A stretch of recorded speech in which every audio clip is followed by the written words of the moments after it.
We live in a vast sea of energy. Everything, every atom, every subatomic particle is in constant motion, spinning eternally.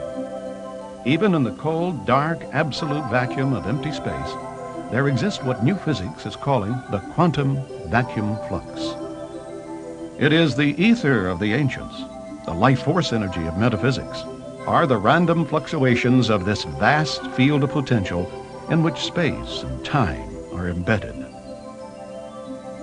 Now, theoretically and mathematically proven, the question no longer is, does this zero-point energy exist? But rather, can we tap this inexhaustible resource of free and unlimited energy and manifest new technologies which are both inexpensive and environmentally safe?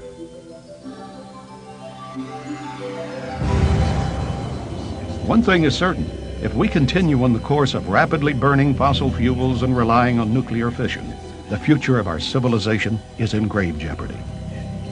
We're at a critical juncture where the ravages of industrial pollution and radioactive waste have exceeded the carrying capacity of Mother Earth. Our finite reserves of oil and gas will be completely exhausted by the year 2025 at the present rate of consumption. Large corporate and governmental self-interest ignore this pending crisis and resist change to the status quo. The question must be asked, is this the kind of world we want to pass down to future generations? Emerging on the frontiers of science, a pioneering breed of theoretical physicists and inspired inventors are challenging the way we think about harnessing the unseen forces of nature. Despite ridicule, lack of funding, and outright suppression, they are confronting an outmoded classical worldview and ushering in a monumental scientific revolution. In this program, you will witness the groundbreaking work of tireless inventors and visionary scientists who may hold the keys to true energy independence for every person on Earth, from Nikola Tesla to the reality of cold fusion and beyond. Join us as we present Free Energy, the race to zero point.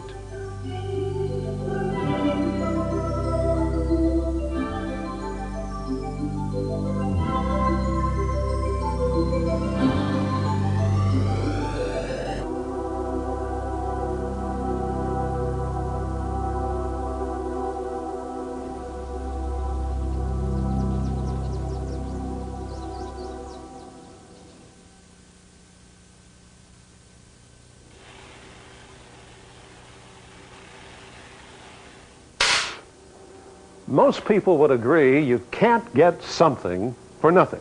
There's no such thing as a free lunch. And yet, we get our oxygen free from the air we breathe. We get sunlight free, and water, that used to be free until bottled drinking water came along. But what about energy? We've always had to pay for that, whether it's wood or coal, oil or electricity. It's always been the rule that you can never get back more energy than what you put in the first place. That's a fundamental law of nature. Physicists of the 19th century figured that out with the first law of thermodynamics, the conservation of energy. Maybe so. But science has come a long way since then. And laws? Well, there's never been one that hasn't been broken.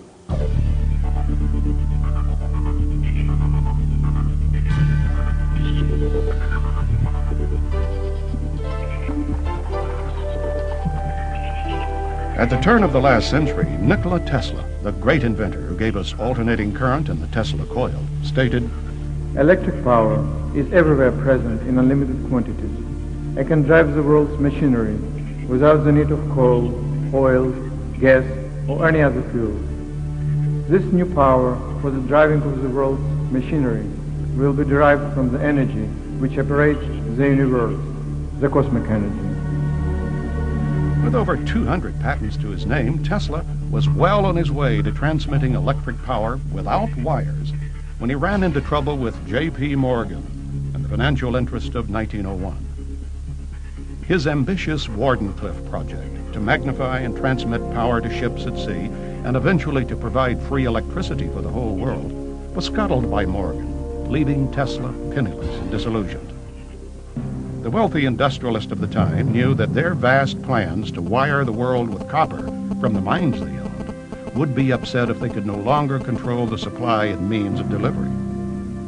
Tesla's beliefs about developing technology in harmony with nature conflicted with the prevailing American attitude at the time that mankind was put on Earth to subdue and dominate nature. Little by little, Tesla was denounced as a crackpot and deleted from the historical record. At the time of his death in 1943, Tesla's truckloads of scientific papers were seized by U.S. government agencies. Who knows what ideas and remarkable devices our world could have inherited if only his genius was recognized. When J.P. Morgan prohibited Tesla from broadcasting electric power overseas with Wardenclyffe Tower, he said, I can't put a meter on it, therefore I won't finance it. That literally changed the course of history, and for the past almost 100 years, we've been suffering under that profit motive. Of course, one could say that mankind was hardly ready to handle the awesome forces Tesla had glimpsed. The 20th century would bring world wars and technological innovations far more horrific than had ever been witnessed by Western civilization. Even before Tesla, the groundwork that would lead to free energy had been pioneered by great scientists like Michael Faraday and James Clerk Maxwell. In 1831, Faraday modeled his rotating magnet and disk generator after the Earth, whose rotation around a molten metal core keeps the planet spinning in a self-sustaining magnetic field. His work later resulted in the development of the dynamo. Also called a homopolar or unipolar generator, the Faraday generator provides the basis for much of what is being done today in the electromagnetic approach to free energy, such as with Bruce De Palma's IN machine and Paramahamsa Tiwari's space power generator. Repeated experiments have detected anomalous electrical outputs greater than that used to rotate the disk. But friction and voltage limitations have hampered efficiency and therefore widespread acceptance. James Clerk Maxwell, best known for his Maxwell's equations, is reputed to have set things straight with his theories of electrical properties in a way that eliminates zero-point energy. But Maxwell's more advanced work allowed for the existence of an ether, a substance finer than air, which since the time of Plato had been considered a scientific fact. The prevailing belief of the time was that the vacuum was a thin material fluid, the so-called material ether, which we know today is false. The ether is there, but it's not the observable material fluid. Faraday had re-established this notion of lines of force, but he thought the electromagnetic field or the electromagnetic disturbances in the ether, so to speak, was really twanging strings. The strings were under tension, and when you had a disturbance, what you really did was pluck the strings. Now, Maxwell states very clearly that he set about to actually capture exactly what Faraday was doing in his lines of force in the theory, and that's what he did. Maxwell's actual theory is 20 equations and 20 unknowns in quaternions, which is a higher topology algebra. You can do things in that you can't dream of in doing in tensors, and you certainly can't do in vectors, and you certainly can't do with the theory that's taught at our universities. All that remains to be rediscovered and uncovered. The now famous Michelson-Morley experiment at the turn of the century failed to detect a stationary ether, so classical physics presumed once and for all that it did not exist. The case was closed until quantum mechanics reopened the discussion, allowing for a new interpretation of how matter interacts with a zero-point field. Most of our scientific community actually believes that empty space, the nature of space itself, is completely empty, devoid of anything. And historically, it's very interesting because in the 1800s and even earlier, they believed there was an ether, an all-pervading substance filling up space. And in 1905, when relativity theory became very popular, they said, well, we don't need this ether. Empty space is empty.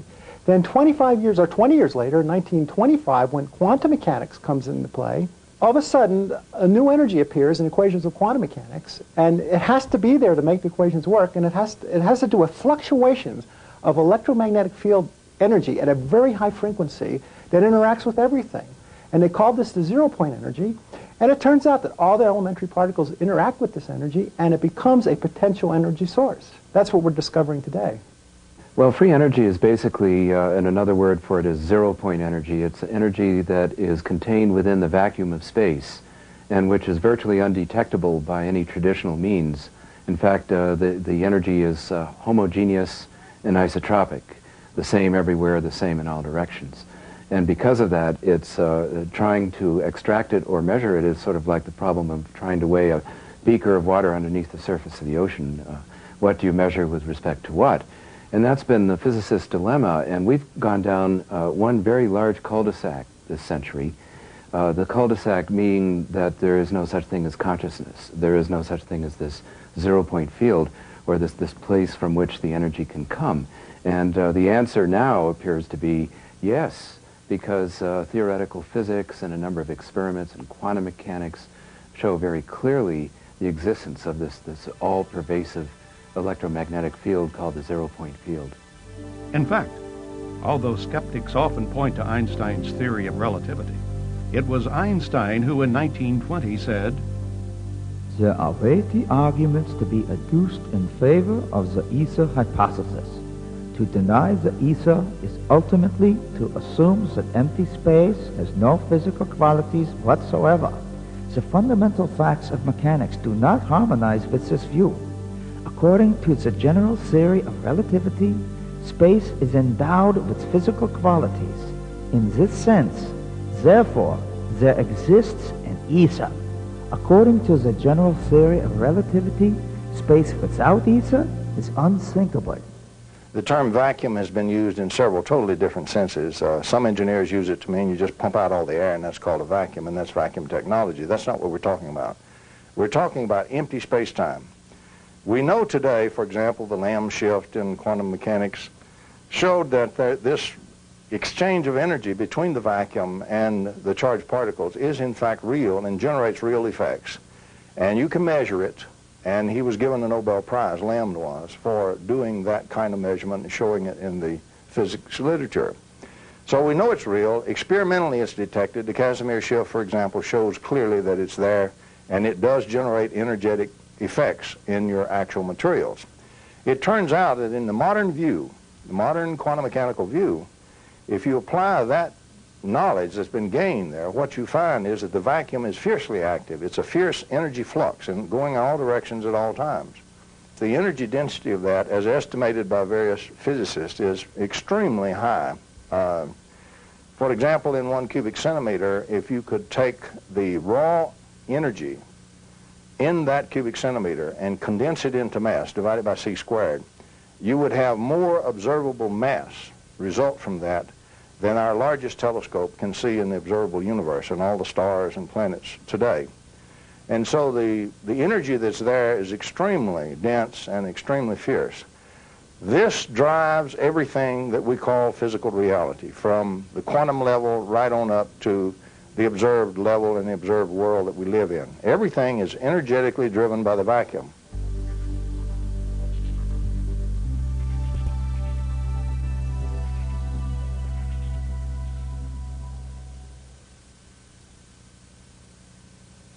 The Sea of Energy in Which the Earth Floats was a revolutionary book written by T. Henry Moray, an electrical engineer and Tesla enthusiast who in the early 20s began working on a device he claimed intercepted radiant energy from outer space. His solid-state detector, the Moray valve, was designed with a complex series of semiconductors, high-voltage capacitors, and transformers hooked up to an antenna and a ground wire. By stimulating the existing oscillations of space energy, his radiant energy device ran for days, putting out 50 kilowatts of electricity. His public demonstrations attracted newspaper coverage and scientists from Bell Laboratories and the Department of Agriculture's Rural Electrification Administration. Although no one could find evidence of fraud, neither could anyone explain how the radiant energy device worked. During the 30s, he developed semiconductors and transistors that were far ahead of their time. Unfortunately, as all too many inventors have suffered, when he refused to sell out to powerful interests, Moray and his family were threatened, shot at, and their laboratory ransacked.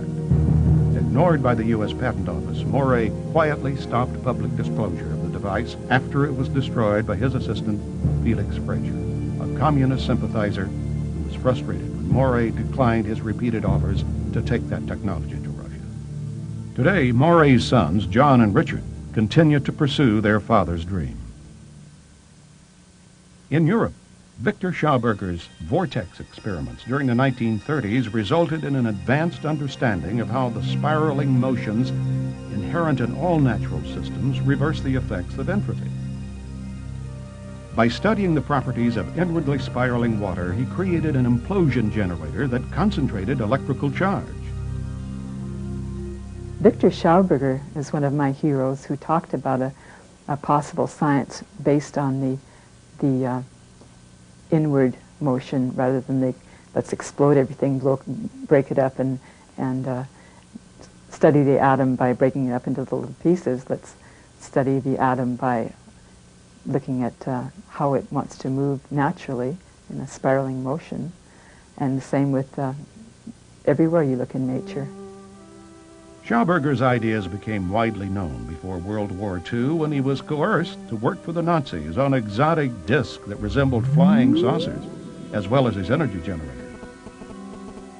In 1958, he traveled to the United States, where he was told he could manufacture his devices. But he was duped into signing over all of his rights, and none of his inventions were ever developed. Returning to Austria, he died a bitter and broken man. Visionary philosopher, artist, and scientist Walter Russell's contributions to the understanding of energy are significant, even though ignored by mainstream academia. Russell's revised periodical table of the elements, based on a spiral, predicted many unknown elements and isotopes like plutonium and deuterium. His cosmological theories about the mystical nature of reality challenged physicists to think in terms of energy, light, and matter as one substance.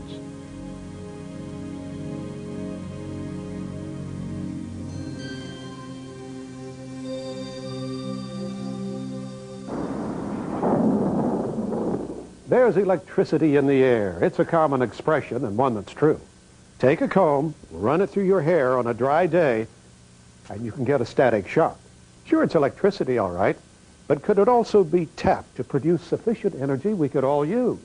Benjamin Franklin is credited as being the inventor of the electrostatic motor back in the 1700s, but its power output was modest. The Wimshurst electrostatic generator is a high-voltage mechanism developed in the 1800s, which can be hand or self-started and will produce dramatic sparking while charging Leyden jars. Today, it's used in teaching about electricity, but its practical applications are considered inconsequential. A high-tech variation of the Wimshurst device is the Testatica, or Swiss ML converter. Developed by Paul Baumann of the Maternita community in Switzerland during the 70s, this free energy device is a marvel that has been in operation for more than 20 years, supplying electricity to the small, self-sufficient Christian community. Many technical experts have come away stumped by its excess output. However, because the community feels that the majority of mankind is not ready to be responsible for such unlimited energy, they're keeping the technology under wraps until such time the world is spiritually prepared. Other researchers, like Dr. Oleg Jefamenko, continue to pursue real-world applications for harnessing the electrostatic motor.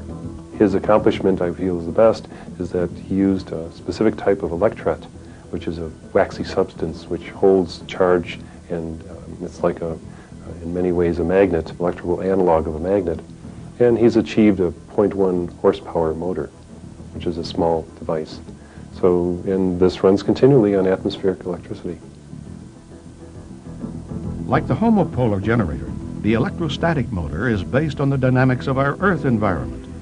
As with wind and solar power, they offer real, sustainable alternatives that, with only modest gains in efficiency, could contribute to the replacement of our current dependence on fossil fuels.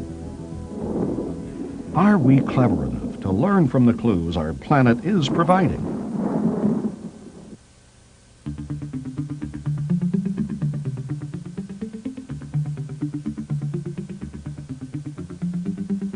Upon the foundation of innovative thinkers and inventors like Tesla and Morey, the modern age of free energy research began. In the 1950s, Waves of flying saucer sightings occurred throughout the United States, and while an infant space program was trying to catch up with the Russians' launch of Sputnik, a man named T. Townsend Brown was busy on experiments that defied conventional understanding about electricity, gravitation, and propulsion. Along with Doctors Paul Byfield and Agnew Bonson, Brown took high voltage to the next extreme. In this rare home movie, the earliest experiments in electrogravitics are recorded.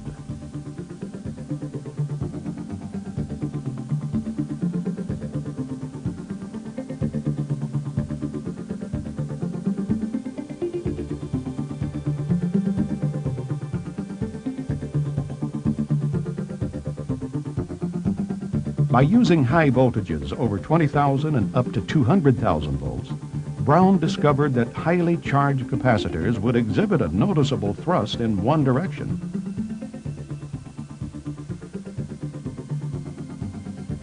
Although awarded a patent for his electrokinetic generator, no one has ever reproduced his experiment until recently. Larry Davenport, shown here demonstrating his replication of Brown's electrokinetic apparatus, explains. But when I first began to read Brown's stuff, I didn't quite understand the difference between the ion wind devices, which there's a lot of them out there, and some of them are very efficient as far as producing ion wind, and his particular apparatus. I finally decided to do Brown's work in 1994. I looked at his device. I'd tried several different things, and they hadn't worked, and I thought, well, Brown is supposed to be the pioneer of this, or so the people that make the claims in that get the patents, they always refer to his name, so I thought I'll go back and I'll try to do this. Getting it balanced was real important.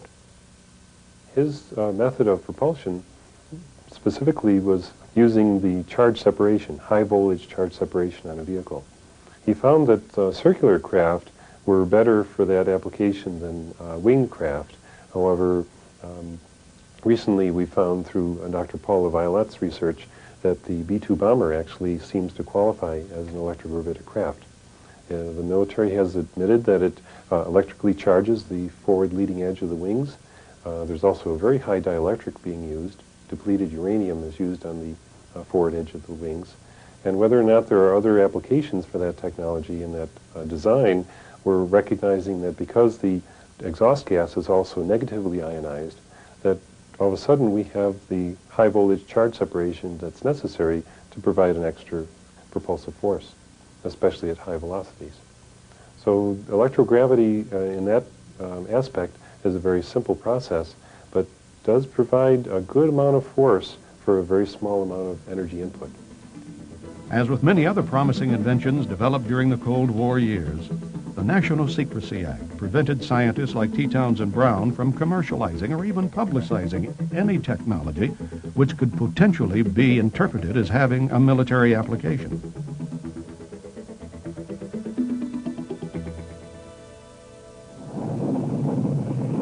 The triumph of America's space exploration program gave way to the era of limits in the late 70s. The infamous energy crisis made us all aware of our dependence on finite resources. Many inventors promised dramatic results with devices they said would solve the crisis. Claims of over-unity, where power output exceeds input, were routinely announced. But when put to the test, most of their crude prototypes performed poorly, or not at all. Measuring methods were, and still are, extremely difficult to perform accurately. The few that did achieve modest gains in output were dismissed by mainstream academia and denied patents. And without patent protection, investors have no financial incentive to lay out the millions of dollars it takes to mass produce and market these devices, no matter how promising the technology. And after all, classical Newtonian dynamics got us to the moon, and Einstein's E equal mc squared explained that energy could neither be created nor destroyed. Anything else which seemed otherwise was labeled perpetual motion, unworthy of scientific examination. When I started out in 1980, free energy was something that we didn't talk about. We talked about it behind closed doors. The conferences often were visited by people we didn't know, and the information was spread in various means so that all of a sudden non-conventional energy, which was a phrase we developed, was appearing in military solicitations. So it's a controversial topic that at that time actually had the connotation that there was something from nothing. Therefore, it was unscientific, and these are a bunch of lunatics who are talking, and sooner or later the scientists will educate them about what's the various laws of physics that are being violated. Well, most of the scientists equated any notion of a free energy or over-unity device as being a perpetual motion machine and therefore utter nonsense. You see, it's a play on words. The scientists interpreted it one way, the guys trying to do it are looking at it as an open system.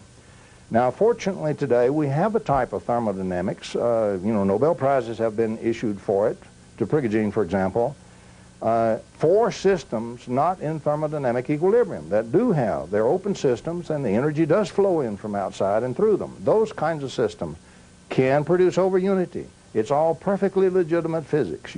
Today, most scientists are unaware of the literature that the zero-point energy even exists, mainly because most scientists aren't physicists. Now, I went to school and I became getting a PhD in electrical engineering and systems engineering, and not one professor ever heard of it. And yet there it was in the library. So part of it is most scientists are specialists in their own area, and science today is very fragmented. Now, for those that know that the zero-point energy exists, they may argue, well, it's random in its nature, and therefore it can't be tapped as an energy source. But very recent work in thermodynamics by Ilya Prigogine, who won the Nobel Prize in 1978, shows how this energy could become self-organized if the proper systems conditions could be fulfilled. And that's what's happening in some of the experiments and some of the inventions that are tapping this energy and producing anomalous energy. Another resistance is the physics community, especially, that really know about this energy, realize if you could tap it, everything would change. The nature of physics would change. The most important foundation of all physics would then be the quantum energy that's embedded in space. And really, we don't understand it. And it's extremely mathematically difficult to do computations in it. And it turns out it's probably going to be the basis of string theory in the future. And therefore, what seems to be nothing will actually be understood as a field effect, as a tapping of energy that is already available but can't be seen. Even the radio waves, for example, the television set is a good example. If you show that to a primitive tribe, it looks like a magical box.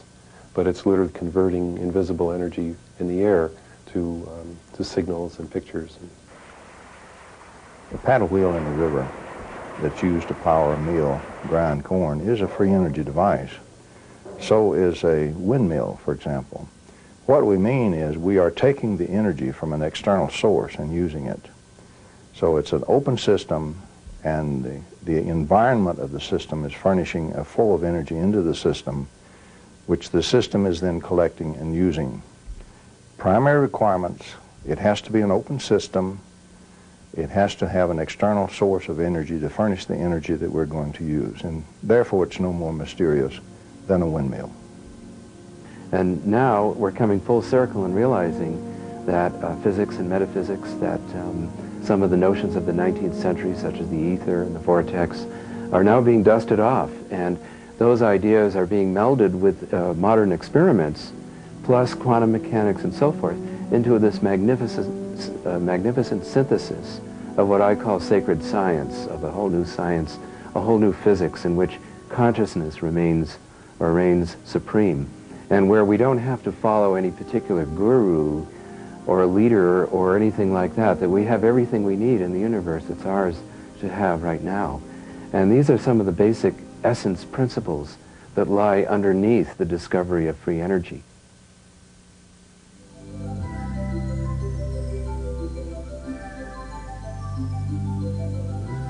The force of inertia is known in mechanics, but until only recently, it had been considered too weak and difficult to harness for propulsion. According to some theorists, like Hal Puthoff, inertia, like gravity, is what occurs when we try to accelerate an object against the zero-point fluctuations in the vacuum. We run into resistance, literally. Canadian inventor Roy Thornton has developed an inertial impulse propulsion engine which overcomes that resistance using centrifugal force. It pushes against nothing and emits no exhaust, but it's been calculated to be 20 times more efficient than a jet engine.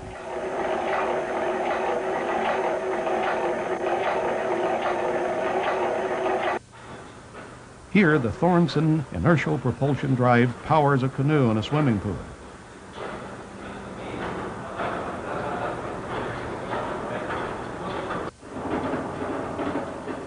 The motor, which is housed in a box, never contacts the water or air.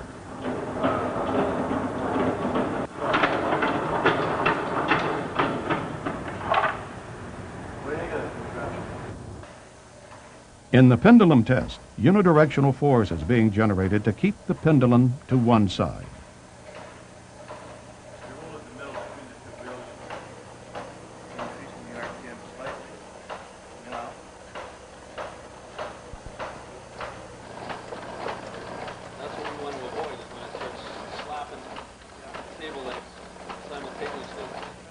Whether or not we can demonstrate, as I have, with engineering analysis and models that will climb an incline, will pass a pendulum test, in other words, stay on one side of the pendulum consistently, and even power a canoe in a swimming pool, commercialization of that device is still a very difficult road. And we see that in many inventions, but what I like to emphasize is my F over P measurement of that is literally 20 times better than the jet engine. A jet engine, typically a commercial jet engine, the DC-9, I think is the one that I analyzed, has about 0.016 newtons per watt. And then this is in the metric system. Now, when we look at the Thornton, he's able to achieve 0.32 newtons per watt, literally 20 times better than the jet engine. Roy Thornton is developing refinements to his system to increase its performance. Unfortunately, like many inventors, even with a U.S. patent in hand, he has yet to find sufficient investment capital to bring his motor to the marketplace. Propulsion force does in fact exist.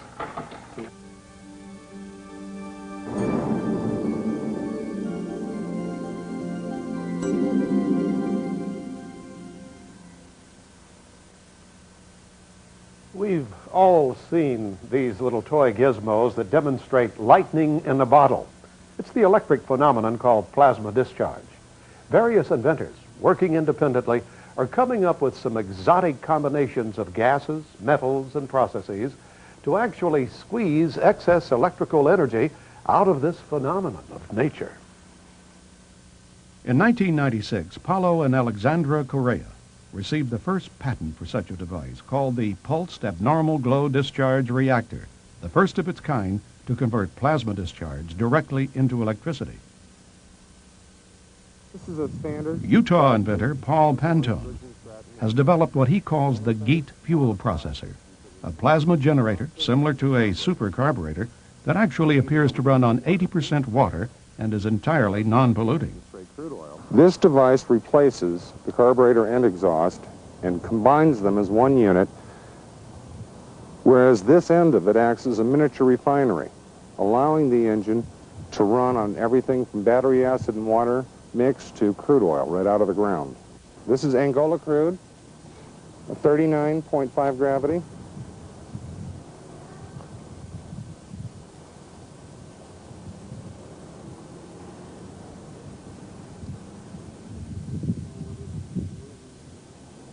The exhaust coming down goes around and comes out here at the far end. The center chamber draws some of the heat from the exhaust, plus this tube takes some of the exhaust gases, takes them up into the chamber and bubbles them down to the bottom.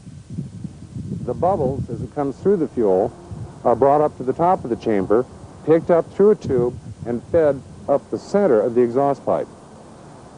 While they're being fed up the exhaust pipe, they are in a vacuum, and there's a heat exchange which occurs.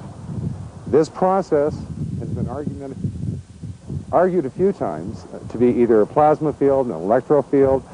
We do know that it does have a slight radiation, which is not alpha, beta, or gamma, and we do have x-rays to show that whatever is coming from the unit does get affected different from stainless steel than the regular steel. Go.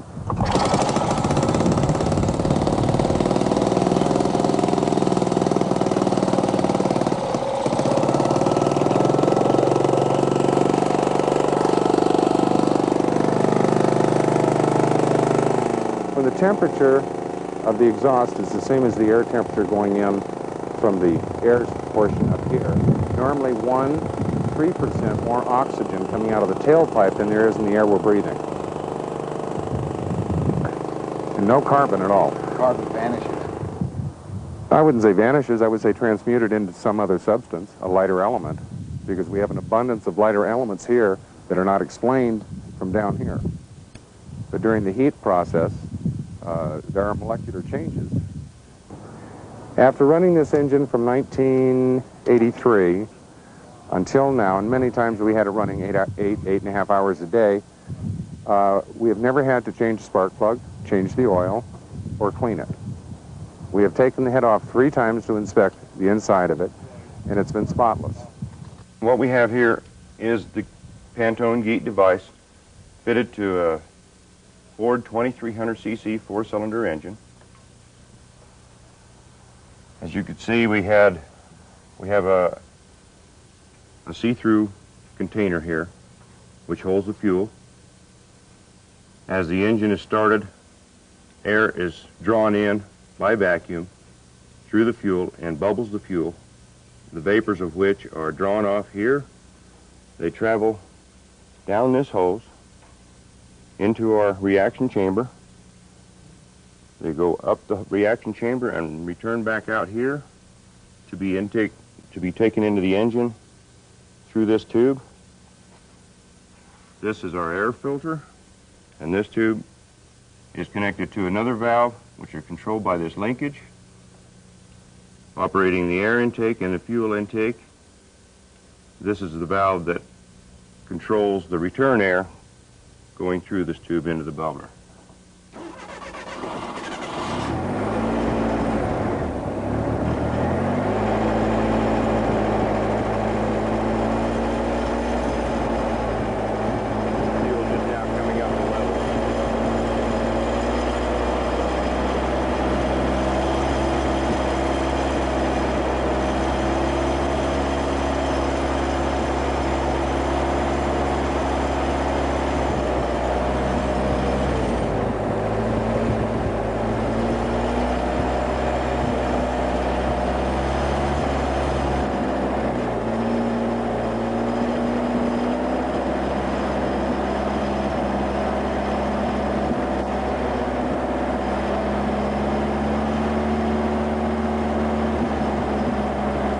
During the testing with the 2300cc Pinto, we have achieved efficiency up to and including 300% of normal. If this engine normally got 20 miles to the gallon on the highway, you'd now be looking at 60. Our load tests and whatnot have not been completed, but we feel very confident that there's not going to be a power problem out there that wasn't. I witnessed the demonstrations by Paul Pantone, and I was astonished by the claim of ability to use any fuel or water, including mixed with oil and so forth. It's similar to something that's validated already by Gunnerman, that's being used in the state of Nevada at the moment. However, this is an even more shocking claim, because it appears that it is truly, if it's correct, and if it can be validated, he seems quite open, it appears that this may be yet another process which does some kind of transmutation of elements. He claims there's no carbon coming out of the exhaust, which would be unthinkable for putting a hydrocarbon fuel in, even if it's mixed with water. You have to get carbon out, and he's claiming that there are no CO or CO2 emissions from this, and there appear to be none visually. That is, there appear to be no soot particles coming out of the exhaust. So I hold out some hopes for this. So our demonstration units that'll be going out to about 25,000 stations between now and the end of the year or early next year are being retrofit as we speak now to include our system in the exhaust pipe and our injector body here with standard equipment that normally is supplied from the factory so that we can get it out to the public as quickly as possible. After being rejected by dozens of U.S. manufacturers, Pantone now has contracts with several major foreign countries. Recently, several U.S. companies have decided to take a second look.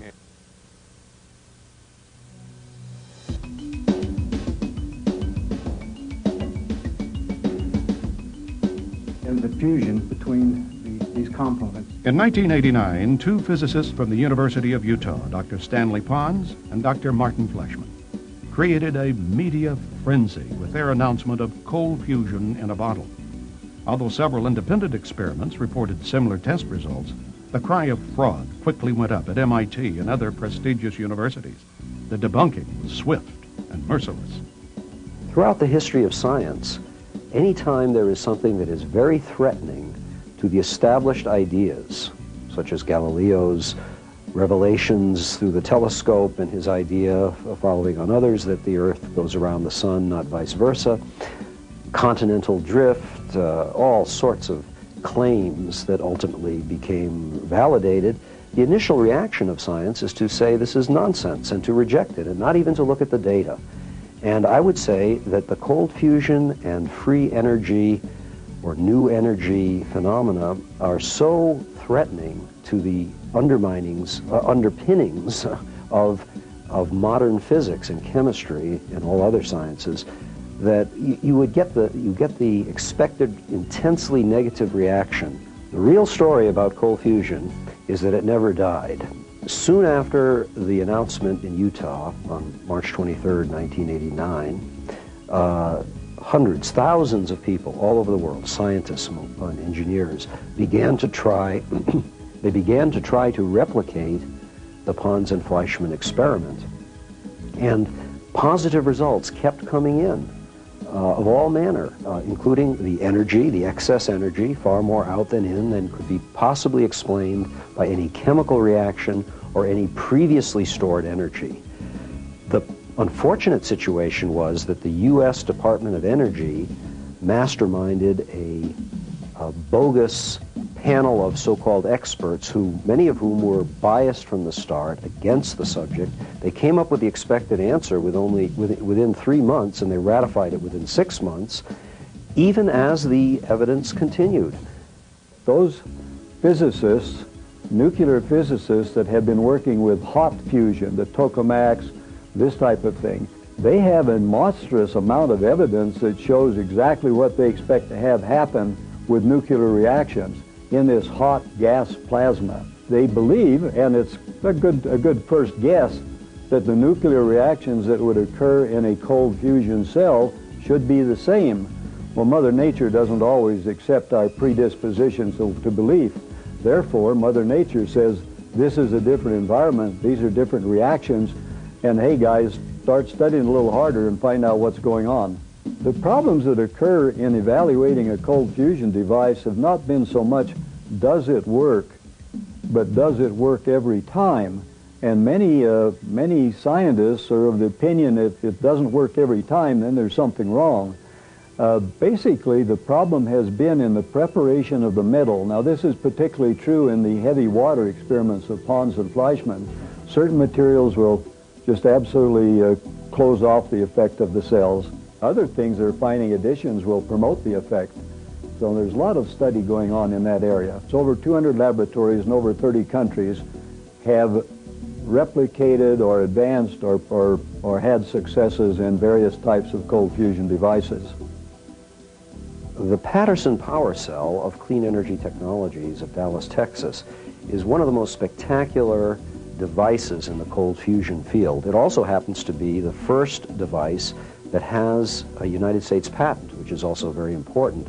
We got it almost by accident, since there are hundreds of patent applications that the patent office is rejecting.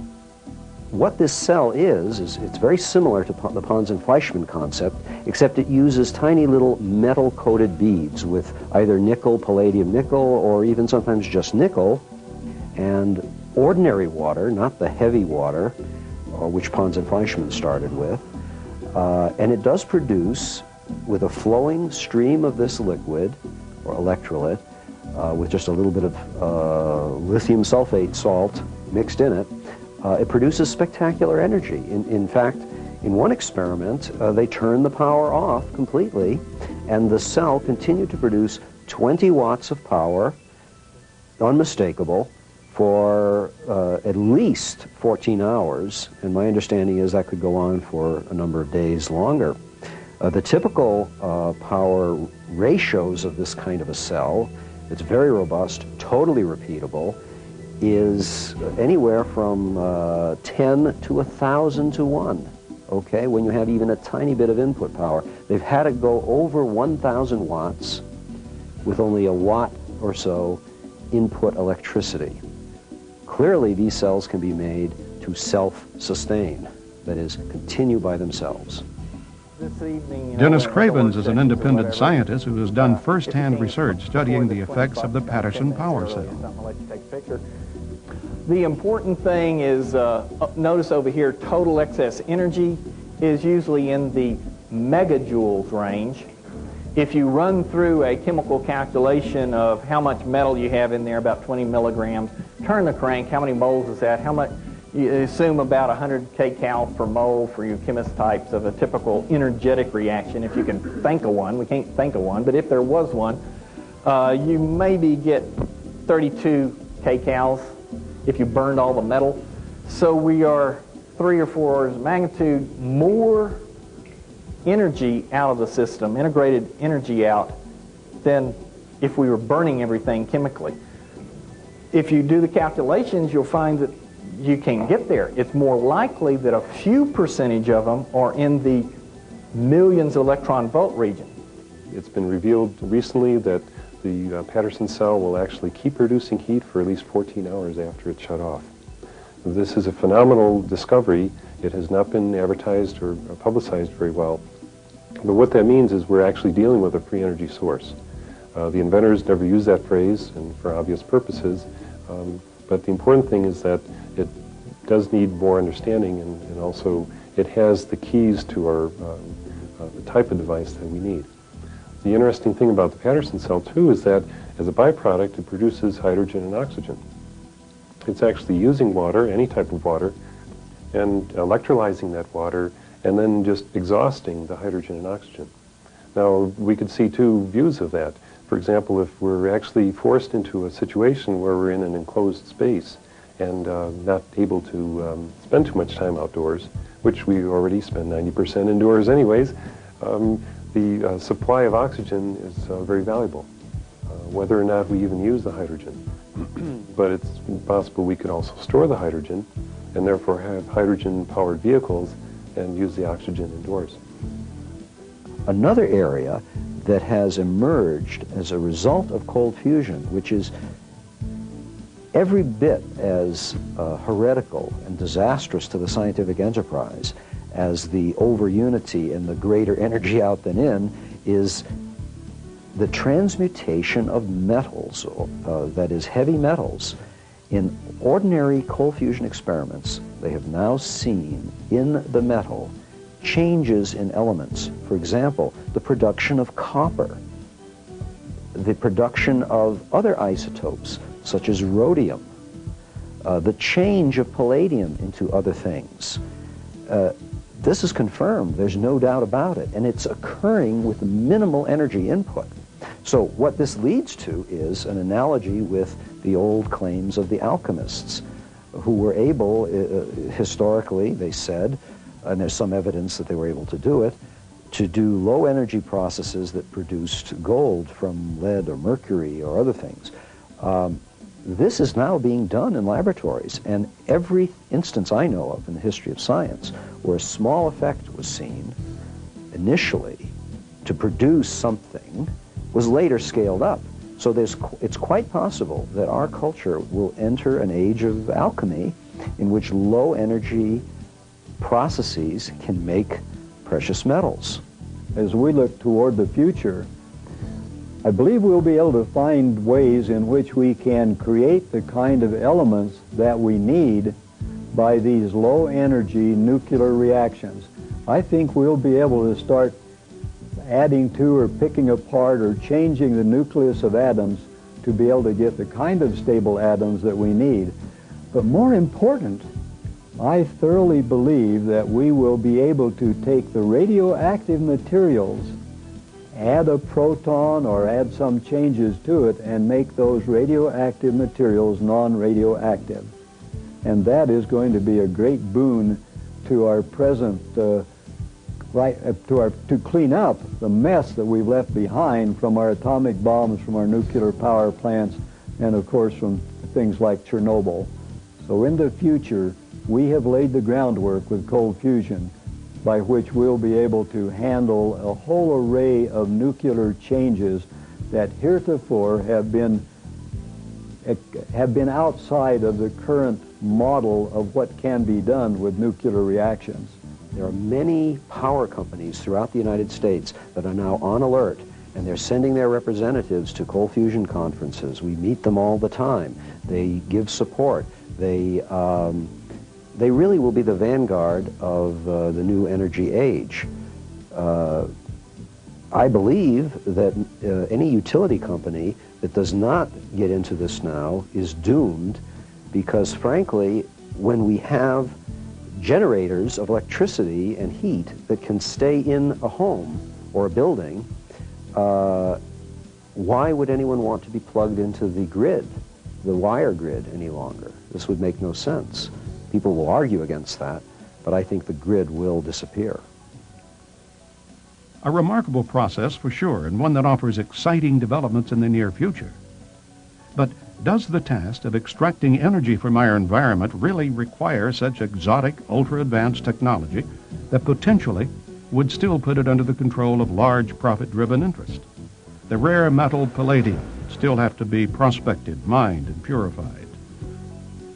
Or are there simpler in design, low-maintenance technologies available that could be bought off the shelf and installed by anyone for an affordable one-time fee? We're going to look in depth at several individuals and companies who have been working for years perfecting devices that they claim will do just that.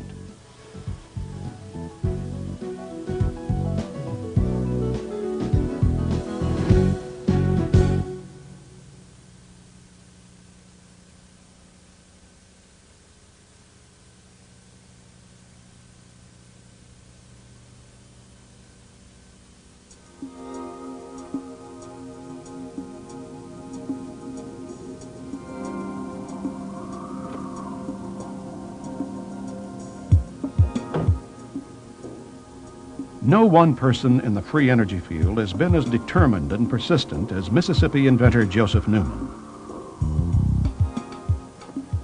Since the 70s, Newman has been denied U.S. patents repeatedly on his energy machine, even though numerous engineers, scientists, and even congressmen have testified on his behalf. In 1968, I invented a bike that would get a wheelie.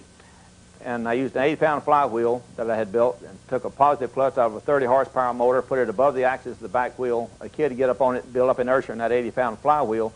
He'd engage that positive clutch. Immediately, the front end would jump up off the ground. It'd leave light streaks on the pavement about that long, and kids' eyes would get as big as a silver dollar. They were just ecstatic over it. But I had heard the word that a gyroscope was a stabilizer. So I went to the library, got a book on gyroscopes. And when I started reading the mechanical characteristics of a gyroscope, the question that had dogged my mind for 3 years, how did that current know which direction to go? And why was it when you went parallel you'd get nothing? I saw the laws of a gyroscope match that exactly. If you study the laws of a gyroscope, if you take this little gyroscope here, if I can spin it up, you can see that it does, but I think every kid knows it's true. Now, if you pivot that one direction, it goes one way. You pivot the other way, it goes the other way. If I turn it around 180 degrees, now if I push it up, it goes the opposite direction. Push it up, it goes the opposite direction. If I go parallel, it does not pivot, as long as I maintain a parallel position. That's exactly what happens when you move a conductor through a magnetic field. You push down on it, the current goes in one direction. You push up, it goes in the opposite direction. You turn the magnet over 180 degrees, everything will reverse. You push down parallel to the lines of force with the copper wire, and you get nothing.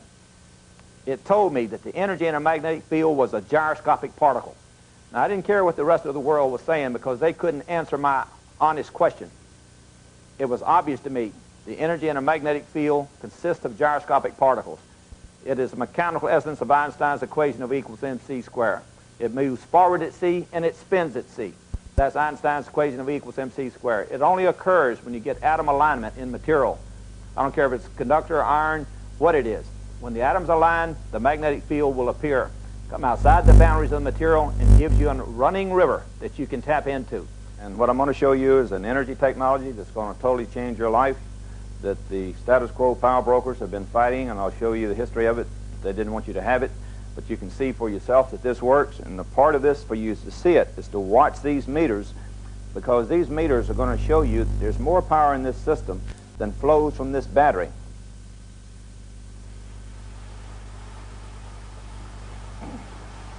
The magnet runs down this shaft from one end to the other. It's hex shaped with six-sided. This blue represents a coil running this way. The red represents a coil running at right angles to it. The commutator shows that you break that circuit every 90 degrees. So you fire into one coil, fire into the next coil.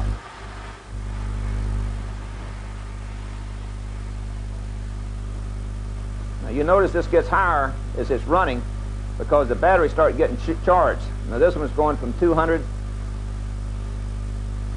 up to 400. You see that there's more current being produced by this system than those batteries are capable of delivering, because batteries will not produce RF power. So the RF power must be coming from the motor. Now RF power is true power, and the way you know this meter only works by converting the heat, and the heat is converted into electricity because it runs through a resistor. It's a very accurate measuring device. So you're well over twice the current is flowing in this system than these batteries are capable of delivering. And the batteries cannot produce RF power. Now this is real power. It has to be coming from the system. It clearly shows that the energy output of the system is greater than the energy inputted into the system. And that's what I've been saying. That's what's more than 30 scientists who came to my home from around the world. Some of them came all the way from England, signed affidavits that the invention worked. The special master to the court, Mr. William Schuyler, who was a former commissioner of patents. He was an electrical engineer. The federal judge chose him, saying his credentials were superb. He looked at those affidavits and gave the men the credit they were due. He said the evidence was overwhelming, the invention worked, there was no contradictory factual evidence, and the patent office had knowingly not followed the formalities of the patent law. To us as an observer, we see everything as motionless. We see objects and they sit still, and everything in the shop sits still. And so we think that's, to us, again as to the observer, we think the natural state of our planet is non-motion. But when in reality you get down to the basic makeup of the atoms of this material, and you see that the natural state of the universe is motion. The unnatural state is what I have concluded is the lack of motion to the observer, because that's when it forms into something and becomes a solid mass that will be interreacted by other masses sitting close to it that causes it to sit still and not be able to travel because of its attraction. So we come along as the observer and we say the natural state of the planets and the universe is lack of motion. Just like we believe that so strongly, just several hundred years ago, we believed that the Earth was the center of the universe, and that we were everything, and they even believed that the stars, even back at Kepler times, was only like a cake full of raisins 3 miles thick, and the stars were little tiny raisins in it. And that was our bias and our prejudice based on what we saw, that everything should centralize around us.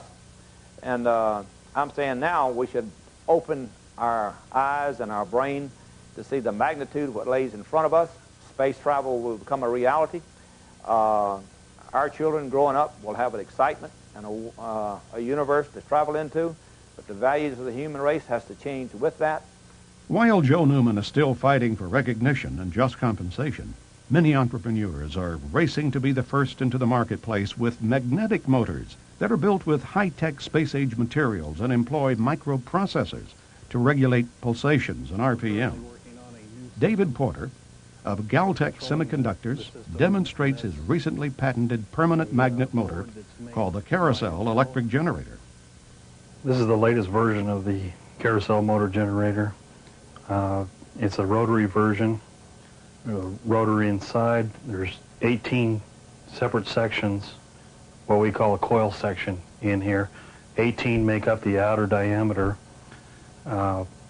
There's 6 coils here that we're using to drive the motor.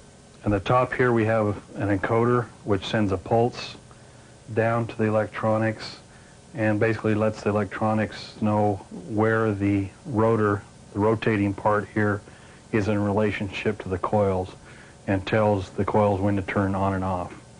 That's done by a specific index point that the encoder has that sets the relationship between the two.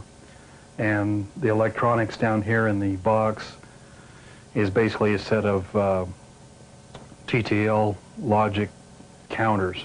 It counts the number of pulses from the encoder, and it turns the power on and off to different coils depending on where the rotor is at the time. We have also hooked up to this system a connection to the computer over here. What it gives us the opportunity to do is change the duty cycle on the system. We can change it from a pulse rate of 1 pulse per cycle up to 40 pulses per cycle, which would be 100% duty cycle. That is incorporated in, and what we do is change the pulse rate on the computer. It downloads the data to the electronics. When the index pulse comes around, which comes around once per revolution, it updates the data in the counters, and that's what changes the pulse rate on the system. Okay, we don't have an automatic start on the system right now. That's something that the Intel chip will do. We'll start it up at a pulse rate of approximately 13 pulses, which gives us a 16% duty cycle. It takes a while to spool up because, like I say, it works also as its own flywheel. So we build up the power gradually. The thing about this system is that everything floats on the magnetic field in there. You have very little internal friction. Once the system gets up to speed, it stabilizes at a certain RPM. Right now we're running at about a 30% duty cycle per channel. The speed is still coming up a little bit. Calculate the speed off of the scope here, and we're running about 1,850 RPM. This white and the green shows the 2 channels on the motor. The little spikes there are the amount of time that each channel is on, and the flat part at the bottom is the amount that it's off. So you can see how much is pulsing and how much time it's off and how much time it's on. One of the analogies we like to use is it's like if you pick someone up and take them across the street, you use a lot of energy.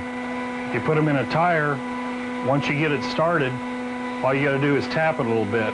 And so you use a lot less energy to move the same load. And that's what we do. We build it up to a high speed, and then we just tap it with a little juice as it goes around. And we use the inertia built into the system to take it the rest of the way there. So we're using a high-speed pulse on the system. What we're doing is removing the energy from the magnet. The magnet has a specific life. They lose approximately 1% a year. So we're not actually trying to create energy from nothing. The system will not run forever. It's not perpetual motion. We use the amount of energy that is in the magnets. Once that energy is used up, the magnets can be taken out, they can be recharged. All we're doing is maximizing the efficiency of the electromagnetic flux density that's there to the production of electrical output. When will we be able to see free energy devices powering consumer products like this electric car? Well, they're already here, and you may be able to purchase one by the time you see this program. In Oklahoma, where oil has been king for over a century, inventor Troy Reed has been busy in his shop constructing rotating magnetic motors that he believes will soon revolutionize how we get around. And it does work. This is a new prototype of the magnetic motor, and if I can explain a little bit about what you call a magnetic field. All magnets, the big old wooden prototype, has a system. As the motor went over, it had a tension to jerk over like that. If you take this motor here and you take your finger and rotate it, It doesn't have that jerking in it. So what I've done, I got rid of the crankshaft. I've got rid of the injectors, and the system in this motor here, as you crank this motor up, and like you do the other one, the motor will start running, and what I'll do, I'll energize it on this motor here.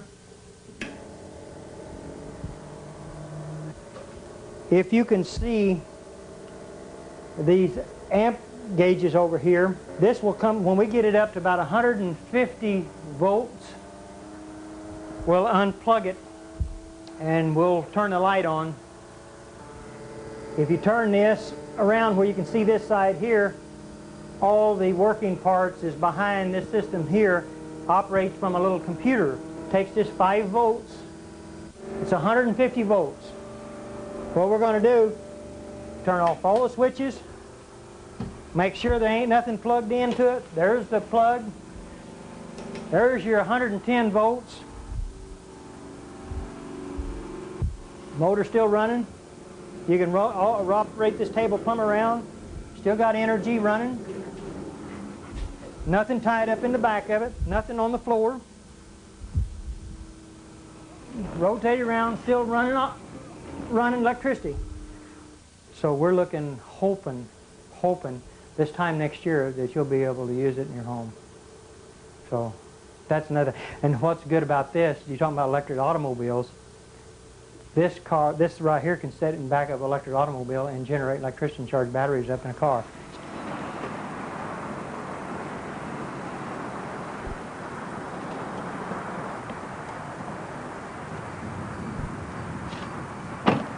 Beautiful automobile. You can drive it anywhere you want to. You don't pollute the air. All the other electric automobiles that I've actually seen has been nothing but this standard transmission. This is an automatic transmission car. There's not a whole lot of what you call junk, I would call, under cars. I've seen a lot of electric cars that had a lot of stuff in it. The only thing that this has a battery to run the radio, the blower. We've got 2 safety switches over here that can be mounted into an enclosed system, but we did this where you could see, where people can see this car with the technology. It's a safety switch system. This is a controller box, a Curtis control box. It cuts the amperage down.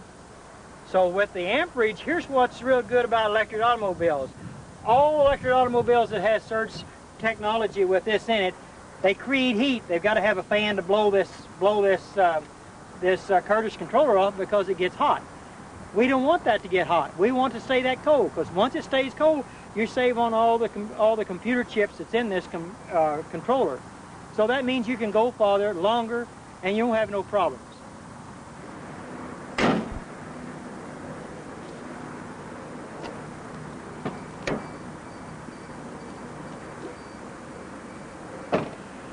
This electric automobile has got 2 gauges in front of the shifter on the automatic transmission. It's called the voltage and the amperage. That's what I was talking about earlier about amperage on automobiles. Let's see if we can't get the amperage to go down instead of going up. The voltage on this here should say somewhere around 120 volts. When we start out, there's no amperage at all. So the gauges is down below here, and we're getting ready to take and go drive the car, and you can see for yourself what it does. All you do is just take and put it in gear, and the motor sounds like a little sports car. Shifts, runs good, fantastic automobile, drives. If you'll see the amperage on the gauge, see it going down? Amperage goes way down. That's what I like about electric cars. If you floorboard the car, the most it will do would just be about maybe 100 amps. And that's what we want to do, is to keep the amperage down on an electric car. So it'll go anywhere really anybody wants to go. If you want to take a trip, you don't have to worry about it going and go plug it in the house, because it's called the surge technology. It's a beautiful automobile, and I love it, and I put a lot of hard work in this car, and we're going to make it. No oil, no gas to fool with. And the technology is here. It's going to be here. It's going to go.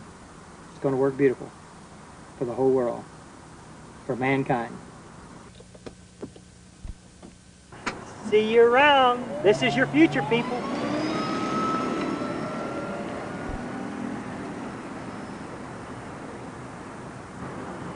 As we have seen so far, electromagnetism seems to be offering the most viable path for many contemporary inventors.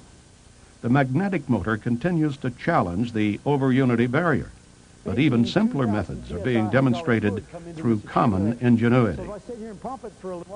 Dennis Lee of Better World Technology has been struggling to pursue his dream of achieving energy independence for everyone on the planet. Held in prison for 2 years without ever being convicted of a crime, Lee mounts public demonstrations in major U.S. cities, lining up individual dealerships to market his devices. A controversial figure, who some dismiss as a fraud, and others see as legitimate if outspoken P.T. Barnum of free power to the people, Lee has assembled an impressive line of prototypes and processes, including those by other inventors like Yul Brown. Although he claims his machines are not utilizing zero-point energy because they draw heat from the surrounding air, his numerous devices supposedly achieve super efficiency rates by recycling excess energy through closed-loop systems. I built the world's most efficient heat pump and developed it, and these are the evaporators for that heat pump right here. They're 8 feet high, 3 feet wide. Now, the refrigerant we put in here boils at 40 degrees below zero. Therefore, anytime, day or night, outside in a rainstorm or in a windstorm, a hailstorm or a snowstorm, or just out on a nice hot sunny day or in the middle of a cold night, as long as the refrigerant that's inside this panel is colder than whatever the air is out here or the phenomenon that's hitting this panel, then the heat from the air or the sun or the wind or the rain or the sleet or the snow will be transferred into the refrigerant on the other side, because it's the second law of thermodynamics. Hot goes to cold. So if this is the coldest thing outside, anything out there that touches it is going to give its heat to it. A little bit of heat goes a long way. That gas starts expanding like crazy, and as it expands, it then is drawn into the compressor, not through suction. I've got engineers and inventors that don't like to use the term suction, but through negative pressure. So as the compressor is creating this negative pressure, the gas is migrating to it. And so a compressor is a gas pump. It'll pump gas. And so the gas is being pumped by the compressor into the compressor, elevated in temperature. And even though if you touch this panel, it's ice cold to your hand, and if you touch the line going out of the panel, it's still ice cold to your hand. When it hits that compressor takes all the gas in this space, puts it in that space, elevates the pressure and the temperature. Going out of the compressor, do not touch that line whenever that thing is on, because it's 200 to 250 degrees hot. And so that's where we get the heat. All of the heat is transferred in here. We then use a compressor to take the relatively useless energy that we've got and elevate the temperature and pressure and make it very useful energy. Then that heat would be transferred later. This is a direct drive compressor. This direct drive compressor takes Freon from the panels, and it runs that because this direct drive is causing the pistons to go up and down. That gives us heat into the boiler. The boiler expands the other Freon back through that into a double-acting piston that's going back and forth. We're converting with mechanical apparatuses, we're converting that into shaft rotation. That shaft rotation turns this wheel. As this wheel turns, it causes the compressor to turn. As the compressor supplies the heat, it causes this wheel to turn. You might say these two wheels are powering each other. And by the way, once the Freon has taken the heat, it then made the power, it then goes up here. This is a condenser. We're sucking water out of the bottom of the tank, could be the well. And we're running the water through this pump right here that's also driven by this same drive mechanism, running the water into this condenser. It's the world's most efficient condenser at 100 degree delta T, 6 million BTUs. And as we're then running the water through, we're making the water hotter, but the water will also be being pumped. And as I do this, I'll show you the water being pumped. And then also, we're cooling down the Freon, which is going into this canister and is being pumped right back into the boiler by a little trombone pump that's running on the same cylinder. You ready to try it? Let's go ahead and try it. Let's turn it on, guys. Okay, if you're ready, Maestro, anytime you're ready.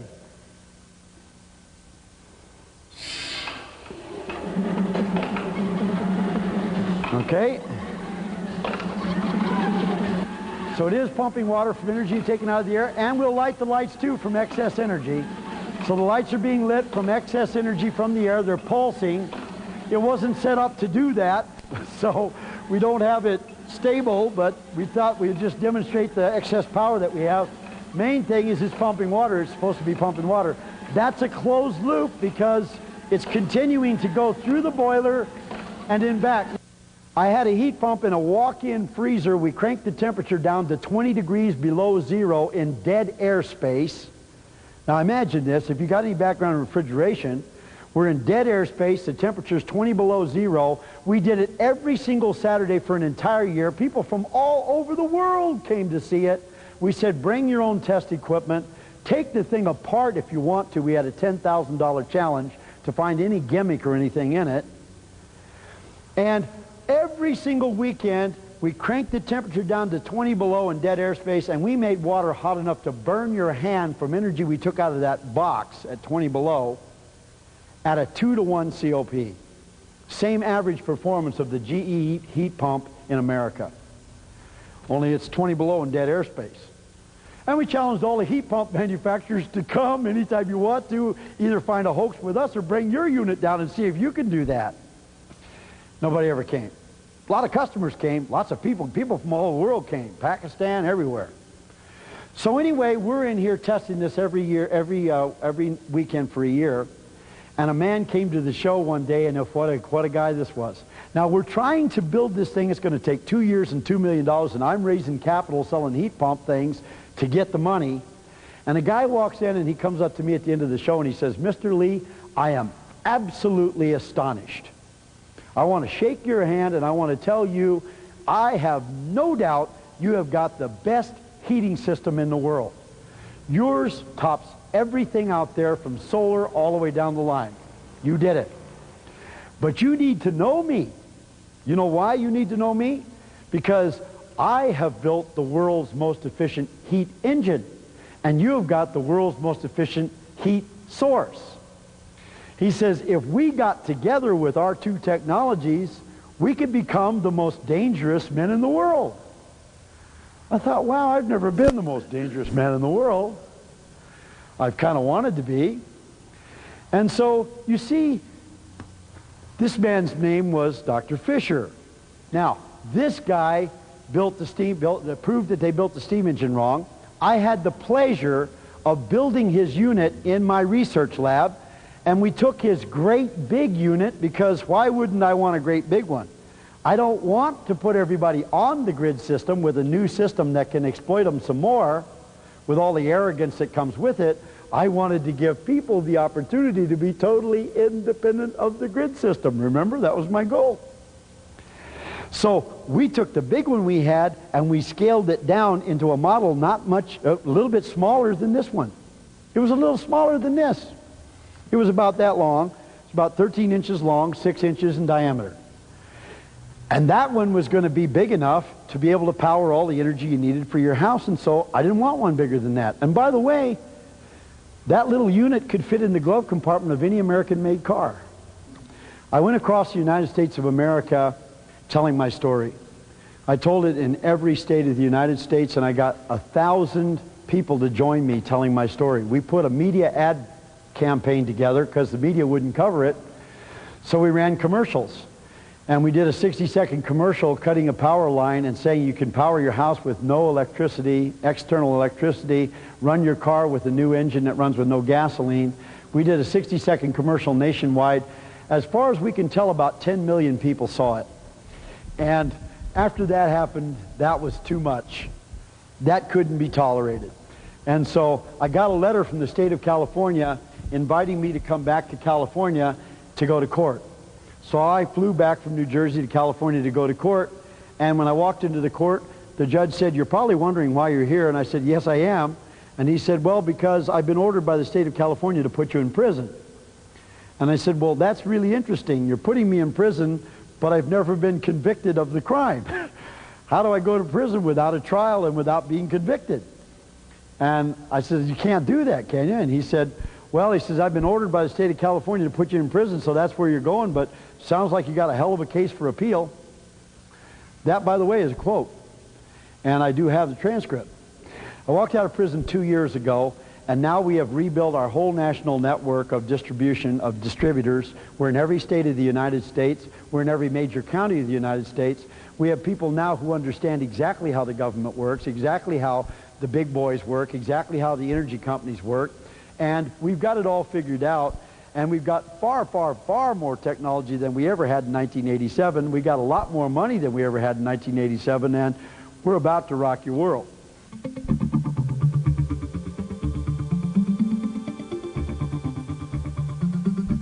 As if the amazing over-unity results of these pioneering inventions are not enough, a curious combination of side effects to free energy research involves such things as the transmutation of metals, the formation of new isotopes, and yes, even anti-gravity. Levitation effects from spinning magnetic disks conjure up images of UFOs hovering in midair. British inventor John Searle has led the way along these lines, but his technique is not the only approach. The remarkable works of Canadian inventor John Hutchison has drawn widespread attention from businessmen and government scientists since 1979, when he began using ultra-high electromagnetic frequencies to transform matter in some very unusual ways. It has come to be known as the Hutchison effect.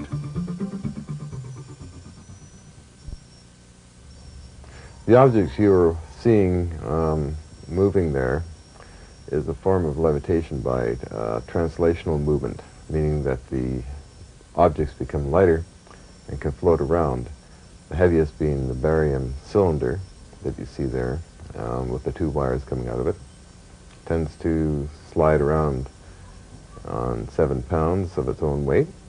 The physics of it is self-resonation of what they call ferromagnetic and piezoelectric barium titanate through a power amplifier and broad and narrow bands of electrical energy going into this crystal. So the applications of this in advanced applications using free energy or zero-point energy to power it would be in propulsion technologies.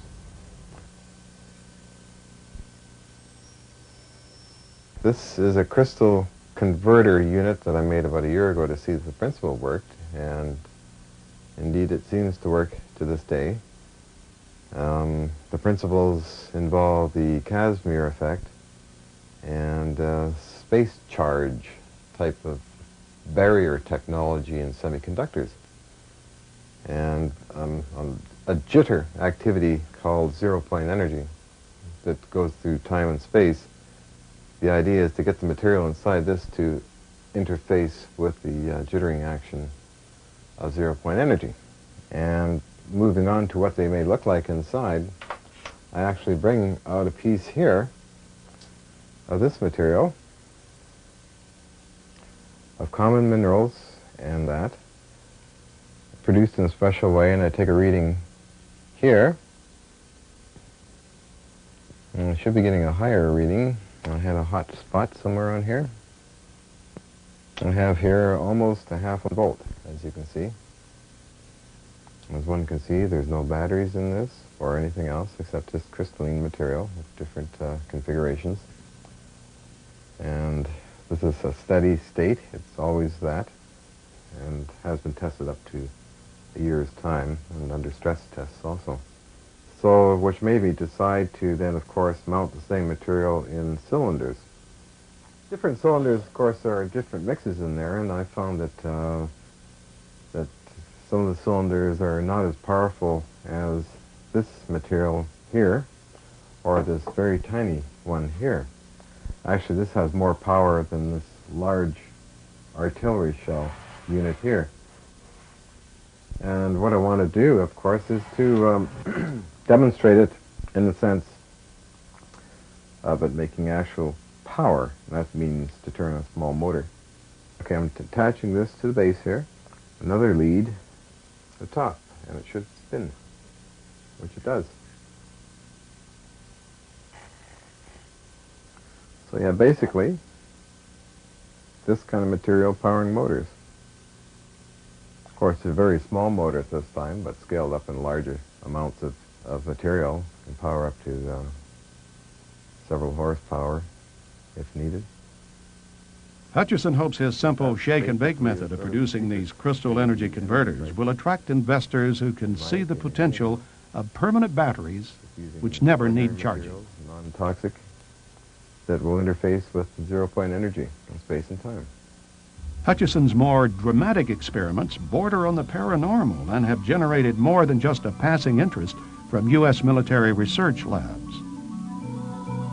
We've had about 750 demonstrations of levitations, translational movements, metallurgical samples falling apart, changing into transmuted unknown metals.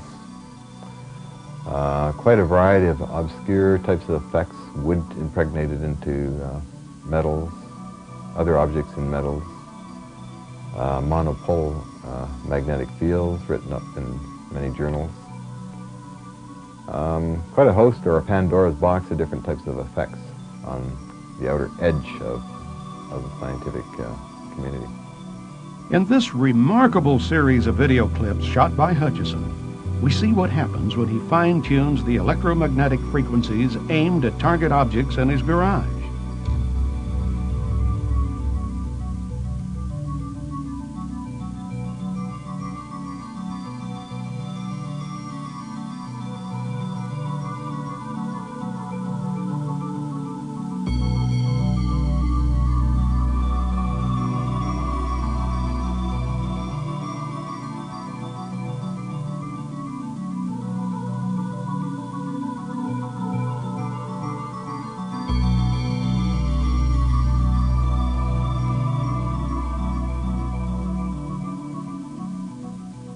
On the subatomic level, I feel that there is a dimension shift activated by very conventional electrostatics, RF fields that I use, and Tesla waves that I use, that actually form a keyway that opens up another area of time and space that may activate the zero-point energy fields and interdimensional reactions, let's say, to gravitational waves and time waves, or chronons, if you wish. Perhaps we're dealing in chronons and gravitons, which are maybe particles, and somehow causing a distortion, which causes objects to simply break apart or pulsate in the center of stainless steel bars and fall apart, or to become weightless.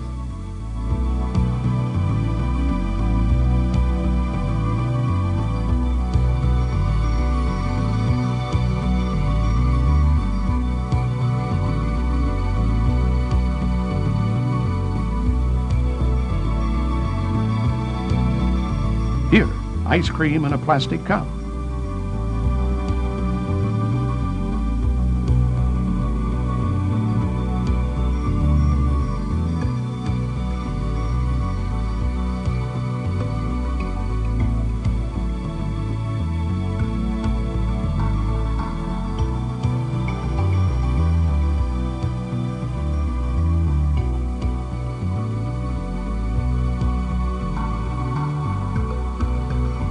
Finally, a 70-pound cannonball.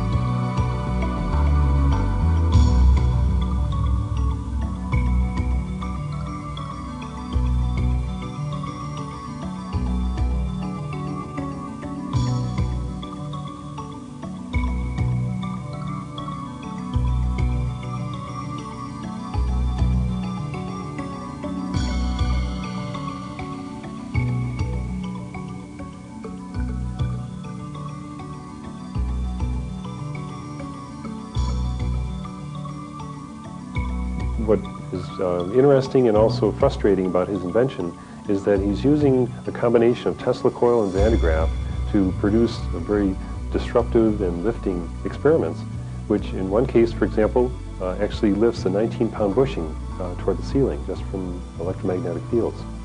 Now, when we analyze that, we find that there's position versus time graph that we can plot, and also the velocity versus time. But when we actually analyze the acceleration versus time, it's an increasing straight line.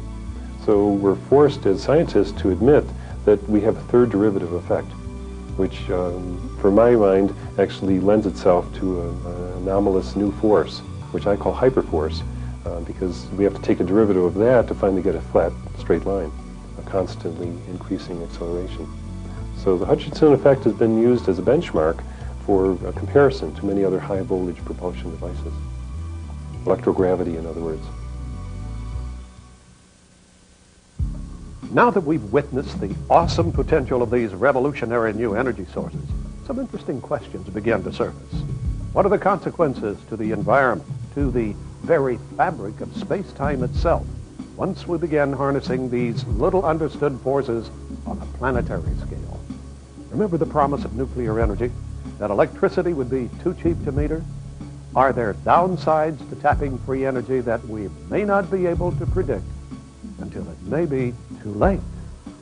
We have effects which can get down now into the very fundamental thing that drives everything, the mind stuff, the connection of the mind to the body and everything. For example, if you were to generate extreme pulses, extreme powerful pulses of this so-called scalar potential stuff with the hidden internal stuff, if you jerk that or hard enough, you jerk the normal smooth flow of time stream, and what you really do is you snap the body loose from its mind connection. You jerk the two loose from each other. That's instantaneous death at every level. Every cell dies, every germ dies, every paramecium dies, every virus dies, the whole body dies. So obviously, if you're going to try to think of energy in those enormous amounts, you're going to have to be extremely careful. You can't do that just willy-nilly without risking terrible effects from it. So there are some limitations that will emerge on this technology. There is a danger, however, that you may tap too much zero-point energy, and then, of course, these things would heat up and explode, which has happened a few times with these devices of mine. So, in essence, it's an interesting technology to get involved in, but I notice that there's some precautions one needs to take. If you're having too much drawing from the electromagnetic jitter of zero-point energy, you're going to get a minor meltdown. And I had to clean this area out here once because of a minor meltdown. Would a new energy source be dangerous, for example? I would say, of course, you have to respect it. I mean, it's energy, so therefore, it's always potentially dangerous. It's double-edged. And I think it would take a healthy respect to investigate it. One should be cautious, and that's very reasonable. I've heard some good things. I've heard there could be health effects. There could be good effects as well as the potential for detrimental effects. I think it's like anything else. It's energy. It could be used for good. It could be used for bad. It's up to us.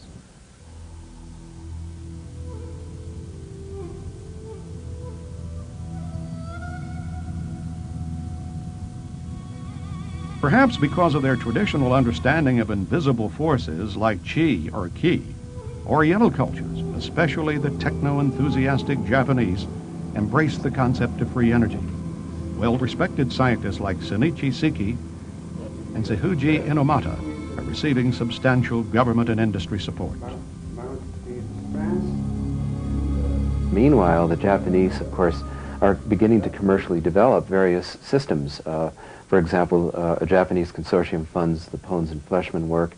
The Japanese Toshiba Corporation is working with Inomata, and various other corporations are coming together to develop free energy options.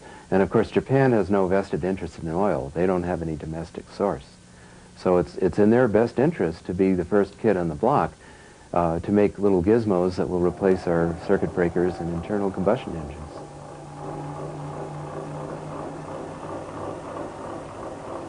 To understand this machine, you need, mind change, paradigm shift yourself, So far, physics, ordinary science, consider only material world. But we should think another world, as an unseen world.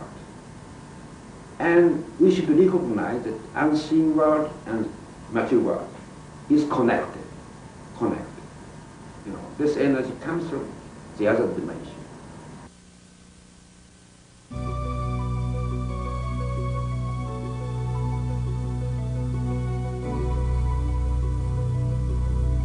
We'll really have a true science when it is accepted in science, and a true technology when all the phenomenology is thoroughly worked out and thoroughly understood, when all the models are redone so that we adequately can model this theoretically and we can do engineering. We can sit down and design the circuits. They'll work every time. We'll have components on the shelf we can buy, assemble, and they work. We're not at that stage today. We are at a stage today which is the birth of the baby. We're not at the stage where it's already a teenager running around playing baseball on the baseball lot. We're at the birth of the baby, and the birth is very difficult because it's opposed by so many interests. The orthodox scientific community still very adamantly oppose it because they think that it's nonsense. They think that it's this old idea of perpetual motion in a closed system, creating energy from nothing. And that is nonsense. You can't do that. There are very strong and very powerful economic interests in the world, probably the strongest economic interest in the world, which are adamantly opposed to it. Can you see what this does to the oil-rich nations? Can you see eventually, can you see what this will do to many things? Now, actually, what it'll do, you'll phase the oil. Petrochemical industry won't go away. You still need the oil for the materials that's in it and the chemicals. And so it'll be more and more petrochemical industry rather than keep burning and wasting the oil and putting all the pollutants in the biosphere. So many things will readjust. It's going to wrest control from a lot of the great wealthy control barons who now dominate largely the economic world. And their world is going to change. Now, what you're going to see, I would predict, and we'll see if history bears this out, when those barons really realize that this stuff is for real and it can be made to work, and with the internet and with free publishing and computers and everything, they can no longer contain the information. And it's very embarrassing to keep killing the inventors. They stopped that about 15 years ago. At some point, you're going to see an overwhelming availability of funds become available. When the funds become available, the scientists will change over into it because they go where the money goes. They're bought and paid for, simple as that. You can't do research unless you got the funds. You cut off the research grants, professor gets without a job. He leaves the university. And so science is simply bought and paid for in this country and much of the world. When the money goes, the science will go to it. Now that will put the sharp young graduate students on it finally with some funds to do the experiments and work on their doctorates and so forth. You will have a very rapid assimilation and advancement of a totally new and extended electromagnetic science at the time. You get to a certain stage in scientific development, sometimes to stages where you're faced with problems and barriers and you sort of forced to rethink and go in different directions. I think we're seeing that one of those peculiar time periods in the history of science where we're going to overturn some cherished models, not too much, but make some changes, and they'll open the door to an enormous amount of new technology in electricity and magnetism, in nuclear reactions, in motor development, in battery applications, in space flight, perhaps in anti-gravity. I think there are, in creating scarce elements from plentiful elements, I think we have just reached a plateau now where the world's door is opening to, what, a millennium of new science? We're talking about real-life hardware. We're talking about experiments in science that are telling us beyond any reasonable doubt that we have technologies that will enable us to be free from the bondage that we now feel, free from some of these economic constraints that we've created for ourselves. Because you see, if energy is free, and it will be very shortly, food is free, housing is free, then we're free to create express our creative gifts and not be like drones. And we're also free to explore our greater selves. And it's going to be a very exciting time coming up. The future of the world, as seen by conventional thinkers, or even many far-reaching thinkers, is tame compared to what a cold fusion and free energy is going to do. No aspect of human culture will be untouched by this energy revolution. The very fact that the material that covers 70% of the planet's surface will now be available as a fuel source, and the fact that water makes up a huge percentage of our bodies, and this is a fuel and a source of energy, this is going to have incredible psychological and religious and historical and geopolitical implications. The Middle East picture and the strength of the oil interests there is going to be drastically altered.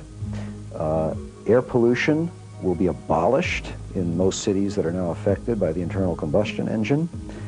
And space travel, which is a favorite subject of mine, will be transformed. The ability to travel to the planets and to the stars will be given a gigantic boost, one that I never in my lifetime expected as an engineer who deals with those things. Some people are saying that the title of my book, The Coming Energy Revolution, is a bit fearsome, that revolution implies a sudden radical change, and that the status quo will suffer, and that people whose jobs depend on the status quo will suffer. So perhaps evolution is a better way to look at it. But one way or another, our leaders, our political leaders, our business leaders, our utility company executives have to address the changeover to clean energy sources. And it'll probably come from abroad, so it probably will happen fairly fast. I'm not really concerned myself about a radical shift because people seem to be on the verge of readiness for change. A lot of fear, but also some positive anticipation. And maybe it takes an unraveling of what we have to put together a cleaner, more sane world. Is mankind ready? Do we have the maturity to handle it? Are we giving matches to a baby? That's the question. Well, the first answer is we're kind of backing ourselves against the wall. If we maintain a status quo, we're doomed anyway. It looks like we're going to get a shot by having this energy available to us. If we're not mature enough to handle it, well, I guess we're doomed either way. We have a chance to survive, a chance to go on, but it will take, in a way, a consciousness transformation. Understand there's a consciousness movement and things like that, that people are starting to wake up. It's not just a me game now, it's a we game. And as we learn to work together and have empathy for one another, we can transcend the old selfish consciousness, which has caused all the problems and all the wars and everything else, into a recognition that we are a planetary being.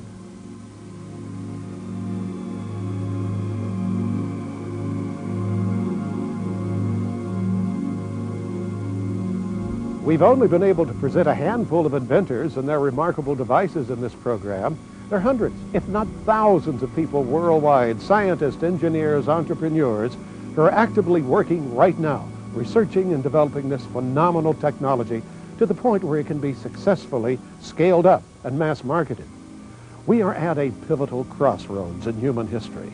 Can we as a society release our fears associated with the violence of the past and embrace the unknown? Can we cast aside our rigid skepticism in favor of an open-minded spirit of inquisitiveness? Our very survival may depend on how we answer these questions.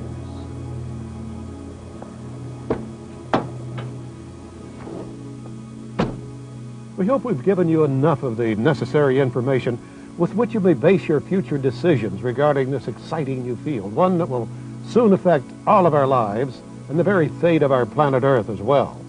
I'll see you at the finish line. The race is on.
If you were fascinated by the amazing technologies and concepts you've just witnessed, now you can get even more valuable information and details from the New Energy series. 5 full-length videos, 9 hours of in-depth conversations and demonstrations of free energy systems. Explore the worlds of inventors and theoretical physicists who are changing the paradigms of science. Volume 1 features Tom Bearden. In particle physics, any electrical charge is automatically a broken symmetry. Now what this means is there is a virtual photon flux, a violent flux exchange between the vacuum itself, which is filled with this virtual photon flux. Volume 2, John Hutchison. I feel that is also true. I think the mind can act as also a cohere of frequencies and transmit them out, and then lock this doorway into space and time. This motor here drew 12.5 amps. Volume 3, Joseph Newman. This motor right here only draws 7.5 amps. And look at the size of the propeller. Look at the size of the propeller. Look at the size of the motor. Look at the size of the motor. Now this is exactly what I teach throughout my book. I taught it to Dr. Hastings. I've taught it to the world. That the larger you make the mass, then the smaller amount of power it will take and the more power it will produce. Volume 4 highlights Troy Reed. This is an old mechanical device. It's got 2 inner wheels on the inside and 2 outer shell wheels with magnets. They got 8 magnets on this side, 8 magnets on the inside here. Let's see what kind of torque we got at 75 psi. And Volume 5, Dennis Lee. Okay, here it goes. Maxed it out. So it went all the way off the end of this thing, 150 foot-pounds of torque.